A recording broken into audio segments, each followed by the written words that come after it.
काय बे लमछा झामल झामल करून राहिला?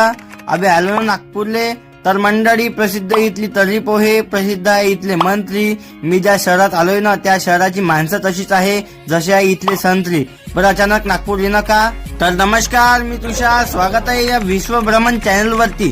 तर हा व्लॉग एका दिवसाचा नव्हे तर 7 दिवसाचा मिळून एकच व्लॉग आहे. तर नागपूरला आलेलो अखिल भारतीय प्रतिनिधी बैठकसाठी, तेही प्रबंधक म्हणून.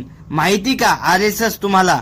RSS म्हणजे काय? RSS काय करतं? तर RSS म्हणजे राष्ट्रीय स्वयंसेवक संघ, आणि तेही देशभक्ती आणि धार्मिक आणि संस्कृती वाचवण्याचं काम करतं. याचं मुख्य कार्यालय आहे नागपूरच्या रेशीमबागेमध्ये.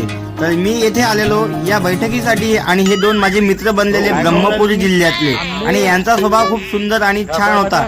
यांच्यासोबत मैत्री करून खूप मज्जा आली, आणि हे माझे असलेले 7 दिवस कसे निघून गेले मलाही माहिती नाही पडलं. मग निघालो घरच्या प्रवासासाठी, आणि भेटूया पुढच्या व्हिडिओत. स्वस्त रहा.